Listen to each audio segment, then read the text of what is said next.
Titiradones, meu aluno tem asma. E agora? Calma, eu sei. Isso ninguém te conta na facu. Mas fica nesse vídeo que o Titiradones vai resolver tua vida. Você vai saber de uma vez por todas como agir quando teu aluno tem asma.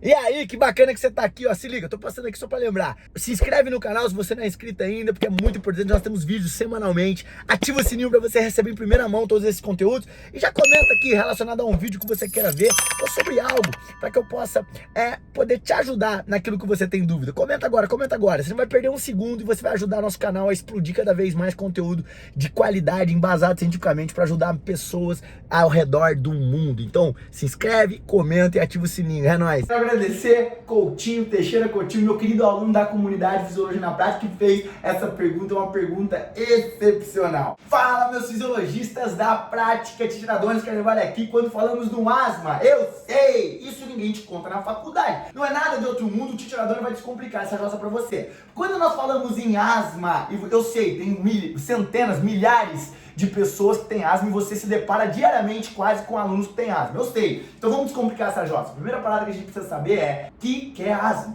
O asma é uma doença inflamatória. Então, ora, uma vez que é uma doença inflamatória, nós devemos entender que existe algo que gera essa inflamação.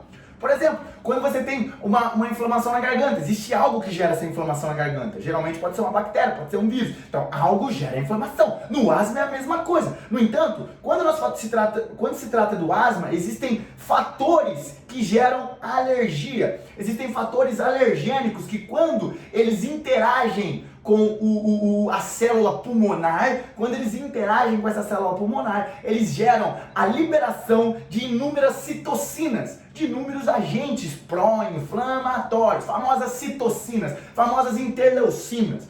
Num pulmão normal, acontece o alergênico, o fator alergênico, e a pessoa que não tem asma, essa pessoa rapidamente ela faz uma liberação de interleucina 12, e automaticamente essa interleucina 12 ela vai proteger através de macrófagos, resolvendo toda essa questão dos agentes alergênicos. No caso do pulmão que possui o asma, é diferente. Esse agente alergênico, ele oferece não somente uma inflamação, mas ele oferece uma conformação estrutural diferente nos brônquios e nos bronquíolos principalmente. Ou seja, essa inflamação no asmático, esse agente alergênico, ele consegue não só produzir essa inflamação, mas ele consegue produzir uma mudança estrutural no que tange ao aspecto dos brônquios, ou seja, daquilo que você mais precisa para passar o ar. Ou seja, você tem aqui, ó, vamos supor, um pulmão normal, o oxigênio passa numa boa. Num pulmão asmático com crise de asma, a pessoa tem, primeiro, o menor tamanho dos brônquios. Por quê? Porque a musculatura ela se contrai, porque ela está reagindo a algo que ela não conhece. O que é esse algo que ela não conhece? O agente de alergia. E aí o que acontece? Você tem, numa pessoa que tem asma, uma menor passagem do oxigênio. O oxigênio não cabe aqui como cabe nesse outro pulmão. Faz sentido? Outro ponto que acontece, essa musculatura lisa, que reveste, que encobre esses brônquios, ela se contrai automaticamente como uma medida de sobrevivência. No entanto, isso vai impedindo aos poucos a passagem de oxigênio. E sim, a pessoa com asma não é baboseira, ela tem dificuldade extrema em respirar. Você imagina, você tem um tamanho de passagem de ar desse tamanho, normal. Uma pessoa com asma, ela tem esse. Automaticamente vai oferecer uma resistência ao oxigênio, a respiração. E se nós não oferecermos, não sugerirmos tratamento, quando você identifica como uma pessoa, às vezes teu aluno, ele tem crise de asma, ele tem sintomas de asma, nós já vamos ver nesse vídeo, e ele não sabe às vezes que ele possui asma, ele vive sofrendo com isso, e isso pode causar até o óbito. Então a parada é séria, amigo, a parada é séria. Eu sei, MEC não ensina isso na faculdade. E ainda quer botar o profissional de educação física no hospital, tá de sacanagem, amigo. Se não reformular toda a graduação, fudeu pra todo mundo. Se liga. Então, isso é o asma. Começa com algo alergênico, começa com algo que é inflamatório. E essa inflamação passa por vias moleculares dentro da célula pulmonar. E no indivíduo asmático gera a liberação de citocinas. E isso vai reagindo de uma maneira que acontece a vasoconstrição constrição, vamos colocar a constrição, a contração excessiva, exacerbada, que não deveria acontecer, dos brônquios e bronquíolos. Isso impede a passagem de ar, dificultando muito a respiração. Então, isso é asma. A primeira pergunta que nós temos que fazer quando a gente arruma um aluno que tem asma é entender quais são os sintomas. Então, os sintomas do asma eles podem ser diversos. No entanto, nós temos sempre uma linha. E a linha é tosse, falta de ar, a pessoa vai apresentar, sintomas de fadiga muito rápida. Eu já vou chegar nisso dentro do exercício, fique tranquilo. Tem tosse frequente, a pessoa tem, por exemplo, o chiado ao respirar, aquele chiado do pulmão, quando a pessoa está com pneumonia, sabe? Então, esses são os sintomas mais comuns e muito mais frequentes do asma, beleza? Então, uma vez que nós entendemos o que é asma, entendemos os sintomas, a pergunta é agora, professora Dona, como eu me posiciono como profissional de educação física para tratar essa pessoa? Ela não pode fazer exercício? Meu Deus, ele diminui a passagem de ar, a pessoa pode morrer na minha mão? Olha que bem pra mim. Automaticamente, quando nós tratamos e nos posicionamos numa intervenção para qualquer tipo de doença crônica, existe o seu risco. Já entenda isso, cara, existe o seu risco sim. No entanto, automaticamente o exercício físico ele se demonstra como a maior ferramenta, a ferramenta mais poderosa para qualquer tipo de doença. Grave, crônica, terminal e etc. O exercício físico é foda.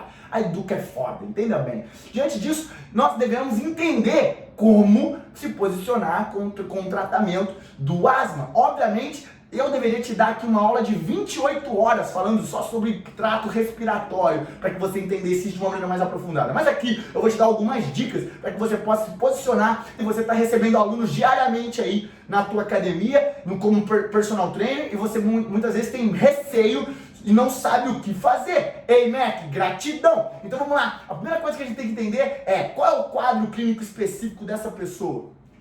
Esse é o primeiro passo. Sempre que nós tratamos de doença, existe um quadro clínico por trás. Primeiro ponto, conhecer o asma. Segundo ponto, conhecer a equipe médica que trata dessa pessoa, o pulmonologista dessa pessoa. Nós temos que conhecer. Você tem que ter contato direto, porque essa pessoa é um ser humano. E tem dois profissionais da área da saúde concomitantemente querendo tratar ela. Então vocês têm que estar alinhados. Esse é o primeiro passo. Segundo passo, além de conhecer todo o quadro clínico, é conhecer o histórico. Quando começou esse asma? Quando você tem asma direto, você está em crise. Esses são os pontos cruciais. O outro ponto é entender automaticamente se ela tem crises frequentes, quando acontecem essas crises. Outros dois pontos muito importantes. Quais são os medicamentos que ela toma? Ela toma agonistas do beta-2? Ela toma broncodilatadores? Ou não, ela toma anti-asmáticos? Qual é o tipo de medicamento que ela toma? Ela tem a bombinha, não tem? Ela toma algum tipo de medicamento antes, pré-treino? Porque para facilitar as vias respiratórias, para não acontecer nenhum tipo de crise asmática. Então conheçamos o quadro clínico dessa pessoa e automaticamente estejamos sempre em alinhamento com a equipe médica que está cuidando. É importante isso acontecer. Senão você vai ficar cego, a pessoa vai ficar cega, o médico vai ficar cego, ninguém sabe o que um está fazendo e quem sofre, infelizmente, é o ser humano que está na mão de vocês ou na nossa mão. Combinado? E vou te dar uma dica de ouro aqui. Força a equipe médica a identificar qual é o fator desencadeante do asma. Eu sei. Alguns médicos têm o bracinho do Horácio. Qual que é o bracinho do Horácio? Você vai se ver o bracinho do Horácio. Viu o bracinho do Horácio? Então, alguns médicos têm o bracinho curto. Então, qualquer coisa que acontece, ele não quer investigar. Ele tem preguiça. Ah, Ele tem preguiça. E aí ele fala o quê? Causa idiopática. E milhões de pessoas morrem todos os dias porque o JR do médico preguiçoso, ele quer falar que a causa é idiopática. Ele não quer saber a investigação a fundo, porque ele tem preguiça. Então o que você vai fazer? Você vai conversar com todo carinho com a equipe médica e falar assim, nós temos que descobrir pelo menos quais são as hipóteses que podem gerar asma nessa pessoa. Porque se você não liga pro ser humano, fiote, eu ligo! Então você vai descobrir quais são as causas. Por quê? As causas podem ser multifatoriais do asma. O clima pode gerar o asma, o pólen da flor pode gerar o asma, a umidade do ar, a pessoa respirar um ar frio pode gerar o asma, entre outros fatores que podem ser agentes alergênicos. Então olha que maluco, química, por exemplo, o ambiente de piscina, tem aquela química que passa para tratar a piscina, isso pode ser um desencadeador do asma. Então o primeiro passo é conhecer o que especificamente para aquela pessoa, porque para outras pessoas com asma podem ser outras coisas, mas especificamente para o teu paciente, para o teu aluno, para tua aluna é conhecer o que desencadeia o asma. Além de você ter todo esse contato com a equipe médica, entender que asma é uma doença importante, uma doença grave, que pode gerar até óbito, não é brincadeira. Então conheça com carinho tudo. Qual é o passo que você vai dar relacionado a essa doença. Entenda que quanto mais você saber a causa, o porquê, certeza, Adonis. Não, tem hipóteses. Como, Adonis, isso? Investigação, anamnese, pergunta, percebeu que a pessoa está com crise de asma, começa a perceber o ambiente, vê se o ar-condicionado está gelado, vê se a umidade está muito baixa, entre outras questões. Entenda o teu paciente, amigo. Senão, nem se posiciona para intervir com doença. Nem se posiciona, vai cuidar de outra coisa. Vai cuidar do bracinho maior e do bracinho menor. Fica com isso aí que pra você daqui pra cima você não passa. Combinado? E dá um recado pro teu médico. Que se ele não quiser causar a causa, fala assim, vamos trocar da equipe médica, porque esse teu médico é um preguiçoso. Se liga bem. Mas e o exercício físico? Entenda bem. E o exercício físico? Mata, não mata? É ruim? É bom? Novamente, o exercício físico é a maior ferramenta. Olha aqui bem pra mim. É a maior ferramenta no tratamento, na prevenção e em muitas doenças no prognóstico positivo de qualquer tipo de doença, desde cunho mental até cunho fisiopatológico. Então entenda bem, exercício físico deve ser feito. No entanto, nós temos que ter algumas ressalvas. Com qualquer doente crônico, com asmático não é diferente. Nós temos que ter as ressalvas no que tange ao aspecto de ele está numa crise aguda de asma, ele vem tendo crises frequentes. Por quê? O exercício físico ele pode ser um agravante para essas crises asmáticas. Por quê? Lembra que eu te falei que um dos sintomas do asma é a falta de respiração, a falta de ar, a fadiga, o cansaço? Ora, o exercício físico em pessoas saudáveis gera isso. Quem nunca treinou em intensidades extenuantes, intensidades altas, em volumes muito altos e sentiu uma dada falta de ar? Você não tem asma, mas você tem a falta de ar por conta do exercício físico. Está fazendo um esforço alto, uma fadiga ventilatória. Isso é normal do exercício físico. Todavia, o asmático ele pode ter isso agravante dependendo da carga de treino que você gerar nele. Então olha aqui pra mim. Quer tratar doente? Você vai ter que conhecer o exercício físico. Conhecimento, de novo batendo na tua porta, amigo. Então conheça essa jossa. Não tem como você querer dar treino pra alguém se você não sabe montar treino. Eu sei, o Mac não ensina bosta nenhuma de como montar treino na faculdade. Nós sai tudo um bando de Zé Ruela da faculdade. Entenda bem então, quando você vai prescrever o treino pra pessoa, seja uma pessoa saudável, mas acima de tudo uma pessoa que tem uma doença grave, entenda bem, você tem que controlar a carga de treino. Então olha aqui pra mim, por que as pessoas têm medo de tratar uma doença com exercício físico? Porque não sabe controlar a carga de treino, não sabe fazer uma avaliação diagnóstica, não sabe fazer uma prescrição dentro do que a pessoa, do organismo da pessoa aguenta, suporta, e aí sabe o que acontece? Ela tem tanto medo porque ela não conhece, não é só culpa dela, é metade culpa dela, mas grande parte da culpa é do MEC. Por quê? Porque ela não sabe o que fazer. Se ela não sabe o que fazer, ela tem medo de matar a pessoa. Se ela não sabe o que fazer e pode ser que caia a responsabilidade sobre uma morte, ela prefere mandar a pessoa para casa. Entenda bem, não manda ninguém embora para casa, resolva a vida da pessoa. Entenda bem, para isso você precisa do quê? Conhecimento. Conhecimento, velho. Conheça sobre treino. A partir do momento que você faz uma avaliação diagnóstica, você sabe o máximo, o médio e o mínimo da pessoa. E aí você sabe se você está extenuando, passando do grau ou não, quando o assunto é prescrição de treino. Então esse é o primeiro ponto. Os outros pontos importantes para o treinamento é você automaticamente saber qual é o medicamento disponível, se a pessoa tem esse medicamento disponível no dia da sessão, se ela é sugerida tomar algum tipo de medicamento pré-treino para aliviar qualquer tipo de sintoma que venha a acontecer durante o treinamento.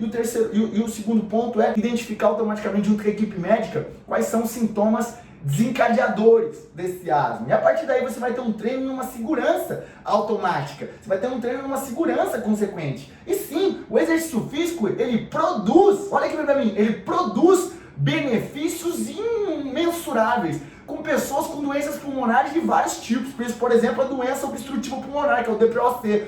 Então olha aqui, e também com asma. Então o exercício físico ele é um potente tratamento para esse tipo de doença. Afinal de contas, o estresse do exercício físico vai gerar uma adaptação fisiológica posterior nesses seus brônquios. Os brônquios dessa pessoa asmática vão ficar mais preparados, vão ficar mais o quê? Mais capazes de lidar com situações asmáticas.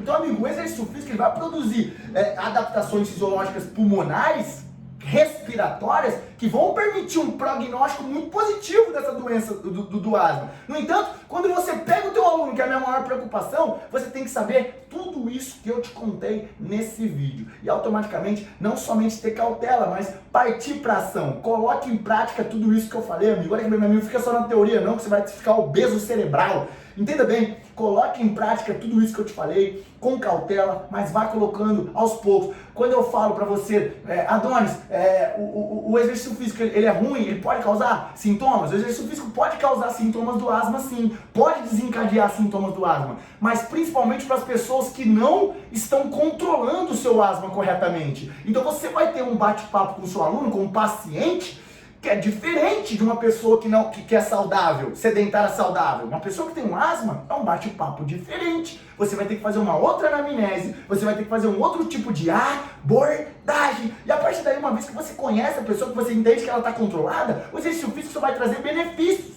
É uma minoria que não controla esse tipo de doença, porque é uma doença que dá medo. Você fica sem ar, amigo. Prende a respiração aí 2 minutos. É algo desafiador, é algo que mexe com o nosso instinto de sobrevivência. Então a pessoa vai, não é bom diabetes. Diabetes a pessoa só vê quando arranca as pernas dela.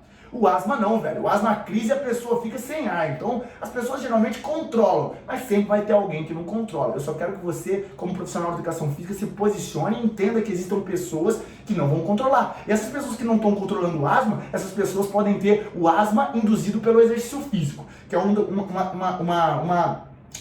evento que acontece porque o exercício físico ele acaba obviamente trazendo essa fadiga ventilatória e automaticamente gerando asma. No entanto, como adaptações fisiológicas positivas para o asmático, a asmática, o exercício físico ele é fenomenal porque ele vai gerar broncodilatação, ele vai gerar a liberação de certos hormônios, como por exemplo a adrenalina, e a adrenalina é um potente broncodilatador.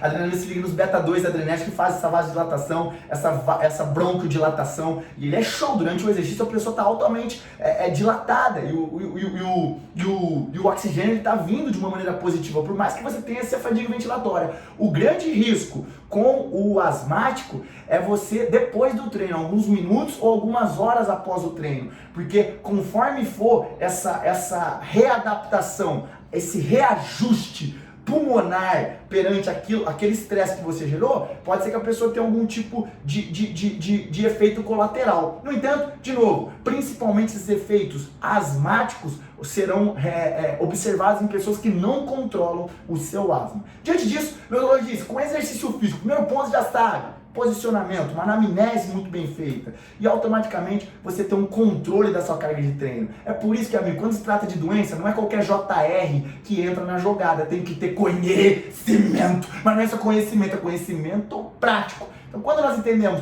que o asma é uma doença crônica, é perigosa, tem os seus riscos, mas com o exercício físico ele promove extremos benefícios, a pergunta é, você está apto a se posicionar do meu lado dentro da educação física para salvar vidas ou você é só mais um? Fica essa pergunta. E se você está do meu lado se posicionando para salvar vidas, a questão é, você tem conhecimento para controlar a carga de treino dessa pessoa e gerar uma transformação de vida nela? Porque até quando essa pessoa vai deixar de aproveitar determinados fatores da vida, com os filhos, com as famílias ou aquilo que ela mais gosta, por uma doença que eu e você podemos ajudar no tratamento e no controle. A pergunta é, você está cada vez mais preparado? E aí, que bacana que você está aqui, ó, se liga, eu tô passando aqui só para lembrar, se inscreve no canal se você não é inscrito ainda, porque é muito importante, nós temos vídeos semanalmente, ativa o sininho para você receber em primeira mão todos esses conteúdos, e já comenta aqui relacionado a um vídeo que você queira ver, ou sobre algo, para que eu possa poder te ajudar naquilo que você tem dúvida. Comenta agora,